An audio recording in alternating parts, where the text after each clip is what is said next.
अस्सलाम वालेकुम क्लास। आज हमें क्वेश्चन नंबर 13 करना है। सबसे पहले क्या है, debenture issue at ₹90 and redeem at 100। Debenture issue at 100 and redeemable 110। अब यहाँ पे हमें ये नहीं बताया कि कितने डिबेंचर्स इशू किए हैं। यहाँ पे डायरेक्टली बता दिया है कि 90 का जो है वो इशू किया है और रिडीम 100 पे किया है। तो हमने किसी को भी मल्टीप्लाई नहीं करना, डायरेक्टली इसकी हमने एंट्रीज करनी है। तो किस तरह से होंगी तो क्लास, सबसे पहले हमारी जो एंट्री होगी वो कुछ इस तरह से होगी। हमने बैंक में डायरेक्टली लिखने हैं कितना हमने इशू किया है 1 यानी 90 में। तो हम यहाँ पे बैंक में डेबिट साइड पे लिख देंगे 90 और हमारे पास डिबेंचर्स में आ जाएगा रिडीम हमने किया है 100 में। ठीक हो गया, वो हम यहाँ पे क्रेडिट साइड पे 100 लिख देंगे। और दोनों में से कितना, यानी कि हमने सस्ता जो है वो इशू किया और महंगा जो है वो हम रिडीम कर रहे हैं, तो हम डिस्काउंट पे कर रहे हैं। तो कितना हमने डिस्काउंट दिया 10 रुपीज़। तो यहाँ पे हम लिख देंगे डिस्काउंट ऑन इशू डिबेंचर, वो लिख देंगे 10। 90 ज़रा यहाँ करके लिख लेते हैं। ठीक है, फॉर्मेट नहीं मैंने बनाया, डायरेक्टली जो है वो सॉल्व कर रही हूँ। उसके बाद हमारे पास क्या एंट्री है, debenture issue at 100 and redeem at 110। अब यहाँ पे कुछ इस तरह से होगा,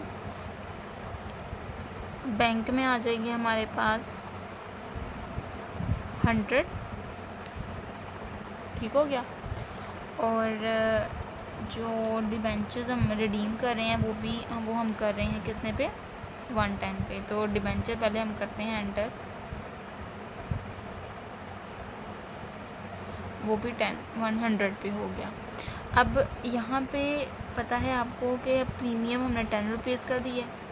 ठीक है, क्योंकि 90 का था, सॉरी 100 का था, 110 में वापस कर रहे हैं। ठीक हो गया, तो इसका मतलब क्या हुआ कि 110 में से जो 10 रुपीज़ हैं वो प्रीमियम है, तो उसकी हेडिंग हम प्रीमियम से कर देंगे। कितना आ जाएगा 10। तो हम इशू इतने में कर रहे हैं, रिडीम इतने में कर रहे हैं, तो हमें लॉस कितना हो रहा है 10 रुपीज़ का, वो हम यहाँ पे लिखेंगे क्योंकि यहाँ पे 100 है और यहाँ पे 110 है। तो जितना भी वहाँ से कम है हम उसकी एंट्री कर लेंगे। तो 100 ही यहाँ पर आ जाएगा, 10 यहाँ पर आ जाएगा। लॉस, इसको हम लॉस कैलकुलेट करेंगे ऑन इशू डिबेंचर, आ जाएगा यहाँ पे 10। अब इसी तरह से हमारे पास जो नेक्स्ट है, debenture issue at 110 and redeem at 100, यानी 110 का हमने डिबेंचर इशू किया है और रिडीम हम कर रहे हैं 100। तो हमारे पास इस तरह से ही हो जाएगा। बैंक में हमारे पास आ जाएगा 110। ठीक हो गया, और डिबेंचर्स हमारे पास हो जाएंगे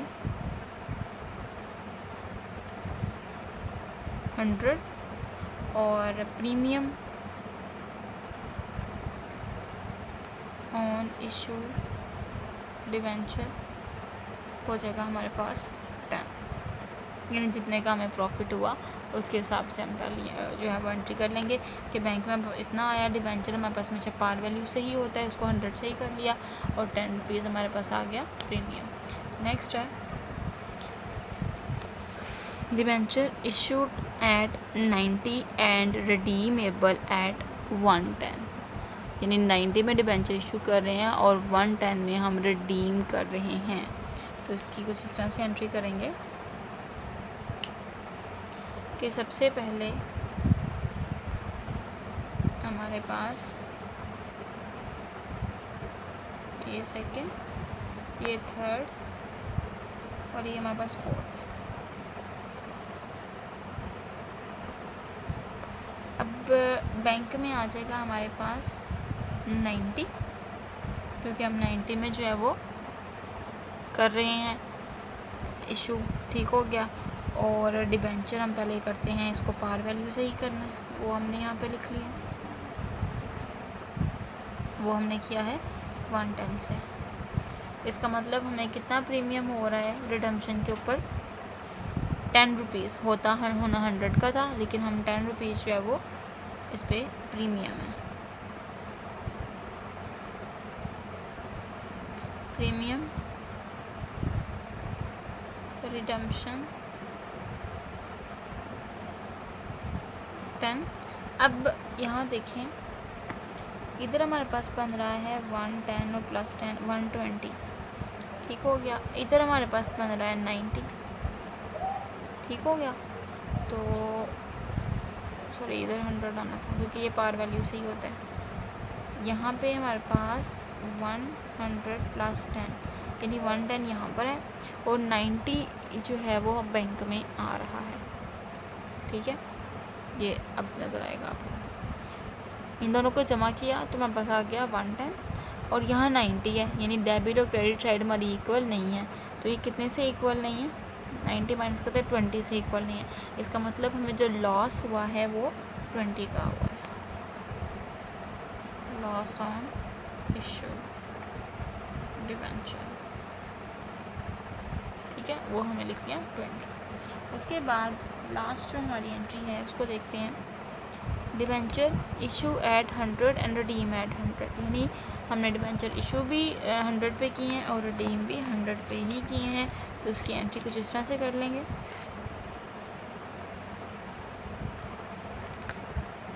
बैंक में आ गया 100 और डिबेंचर भी हो गया 100, ठीक है। तो ये हो गया हमारा क्वेश्चन नंबर 13। नेक्स्ट जो हमारा क्वेश्चन है वो है क्वेश्चन नंबर 14। उसमें जो है वो वैल्यू जिस हिसाब से दी है उसको देखते हैं।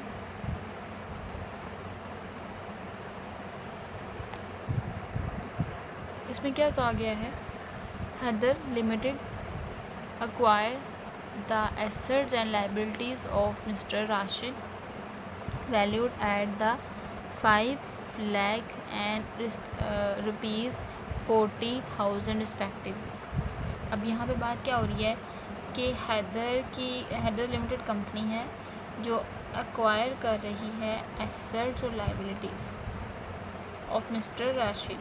हमने एक टॉपिक पढ़ा था परचेज कंसिडरेशन, उसमें आपको याद होगा मैंने आपको बताया था कि एक तरफ एसेट्स होते हैं, एक तरफ लाइबिलिटीज़ होती हैं। तो हम एसेट्स में से लाइबिलिटीज़ को माइनस करते हैं तो हमें पता चलता है कि भी हमारा कितनी वैल्यू है हमारे बिज़नेस की। तो जितनी भी हमारे बिज़नेस की वैल्यू होती है उस हिसाब से हम फिर क्या करते हैं, अपने बिज़नेस को सेल आउट करते हैं, ठीक है। यहाँ पे भी कुछ इस तरह से ये है कि 5 लाख के एसेट्स हैं रिस्पेक्टिवली, का मतलब यहाँ पे ये दिया हुआ है कि एसेट्स और लाइबिलिटीज़ हैं, इसमें से 5 लाख के एसेट्स हैं और 40,000 की लाइबिलिटीज़ हैं। It was agreed that the purchase consideration would be settled by issue of 10% debenture of ₹100 each by Haider limited, ठीक है। हैदर ने जो है वो राशिद का बिज़नेस परचेज़ करना है, ख़रीदना है, तो उससे डील ये तय हुई है कि तुम्हें हम 10% डिबेंचर जो है वो दे देते हैं और एक डिबेंचर की कीमत होगी 100 रुपये, ठीक हो गया। Pass the general entries if the purchase consideration was 4,60,000, उसके बाद 4,80,000 एंड 4,30,000।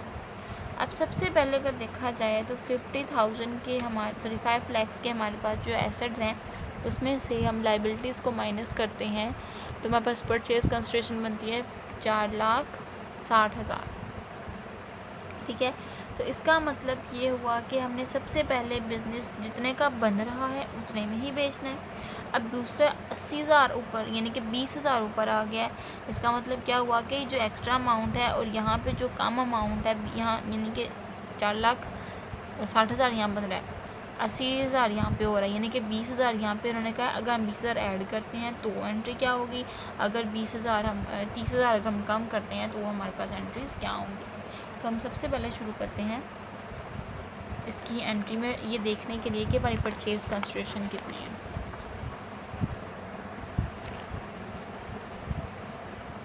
जी तो क्लास सबसे पहले जो हमारी एंट्री है हम वो देखते हैं कि हमारे पास कितनी परचेज कंसिडरेशन बन रही है। टोटल एसेट्स जितने हैं हम उसको नाम दे देंगे। एसेट्स हमारे पास डेबिट होते हैं, ठीक हो गया।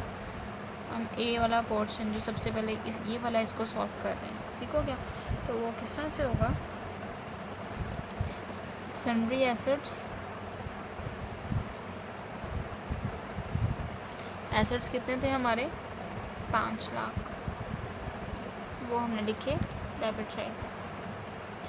और लाइबिलिटीज़, सन्ड्रीज लाइबिलिटी वो होगी 40,000, सॉरी क्रेडिट साइड पे 40,000,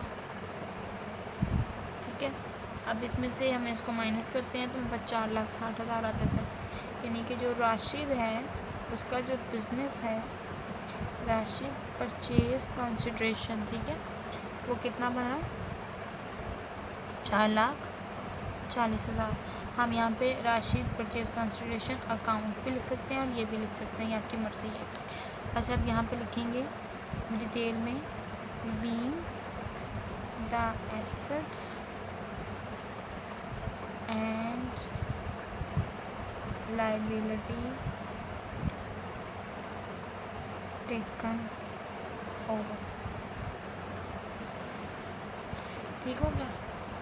अब ये तो होगी हमारी पहली जो ए वाला पोर्शन था उसकी एंट्री।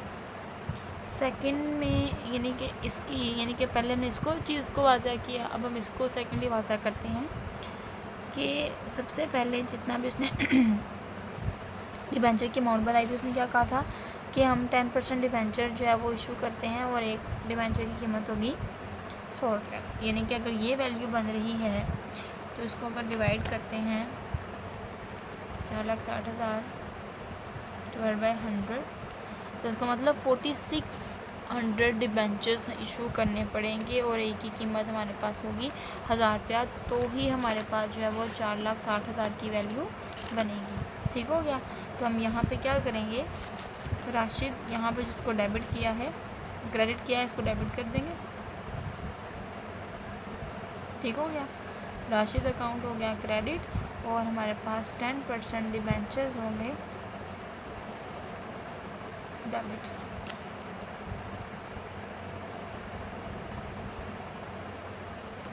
ठीक है, यहाँ पे लिख देंगे B amount paid to Rashid by issuing debentures, ठीक है। उसके बाद यानी कि साथ लिख देते हैं एट पार, क्योंकि हमने 100 में यानी कि 46 मल्टीप्लाइड बाई 100 पे इशू किया। सेकेंडली हमारे पास जो हो रहा है वो बन रही है हमारे पास अमाउंट 4,80,000 की। अभी जो 4,80,000 हमारे पास जो एक्स्ट्रा अमाउंट आई है इसका मतलब क्या है, देखिए 5 लाख के एसेट्स थे, इसमें 20,000 की हमारे पास गुडविल शामिल की गई है। गुडविल से क्या मुराद होती है, जो कि हमारी बिज़नेस की रेपुटेशन होती है, इसलिए चाहे वो यहाँ पे 4,80,000 हमारे पास में रहा है, इसमें माइनस कर लेते हैं हम लोग 40,000, तो वहाँ पर 4,80,000 बन जाते हैं। लेकिन इसको क्वेश्चन में किस तरह से लिखा जाएगा, क्वेश्चन में कुछ इस तरह से करेंगे, सबसे पहले सन्ड्री एसेट्स लिखेंगे 5 लाख, ठीक हो गया। लाइबिलिटीज़ हमारे पास थी 40,000 और इसी तरह से हमारे पास जो उन्होंने राशिद की वैल्यू बताई है उन्होंने कहा है कि वो 4,80,000 है। यहाँ तो हमने लिख के तो इन दोनों को माइनस किया, इसको इसमें से माइनस किया तो ये वाली लिख रही थी, बाद में हमने डिबेंचर इस हिसाब से इशू कर दिए थे।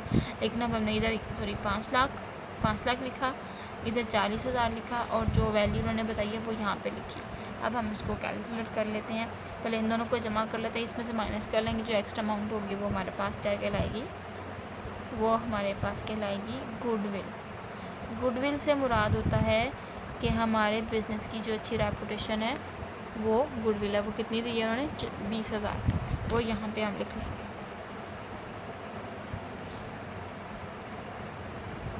ठीक हो गया। यहाँ पे लिखेंगे being the purchase of assets and liabilities. ठीक हो गया।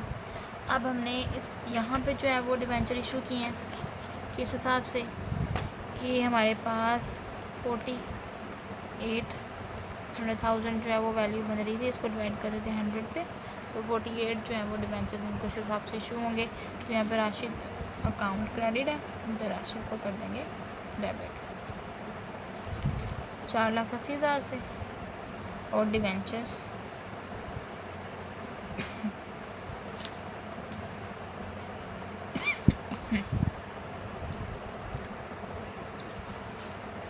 ठीक हो गया। इसकी डिटेल लिख लीजिएगा। अब नेक्स्ट देखते हैं 4,30,000 पे हम अब वैल्यू को देखते हैं। अब यहाँ पे जैसे देखिए इधर हमारे पास वैल्यू एक्स्ट्रा थी तो हमने इसको गुडविल का नाम दे दिया। इधर वैल्यू कम है, जितनी वैल्यू कम है उसका मतलब ये है कि उतने पैसे हमारे एज अ रिज़र्व है, उसको कैपिटल रिज़र्व का नाम दे दिया जाएगा।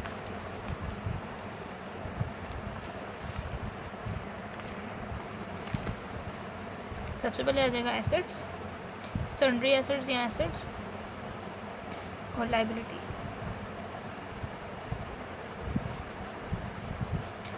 इधर आ जाएगा 5 लाख, इधर आ जाएगा 40,000,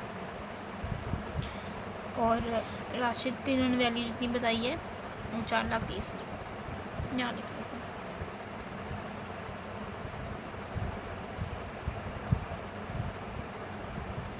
अब यहाँ पे देखा जाए तो इधर 4,30,000 जमा 40,000 माइनस 5 लाख, तो 30,000 हमारे पास जो है वो वैल्यू एक्स्ट्रा आ रही है जो कि कम है, इससे कम है वो, तो उसको हम कैपिटल रिजर्व में लिख देंगे।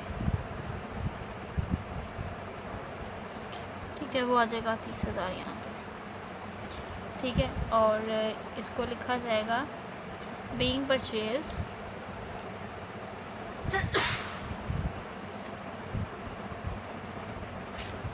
ऑफ नेट एसेट्स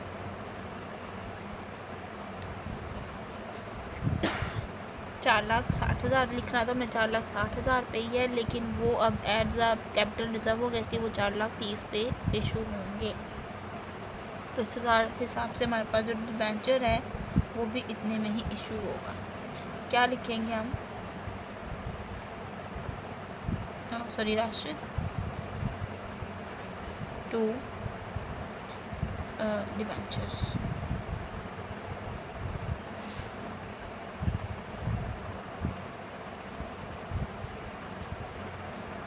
तो ये तो था हमारा क्वेश्चन नंबर 14। नेक्स्ट इंशाल्लाह क्वेश्चन नंबर 15 करेंगे, हमारा चैप्टर क्लोज हो जाएगा, फिर इसकी डेफिनेशन और एमसीक्यूज करेंगे। तब तक के लिए अल्लाह हाफ़िज़।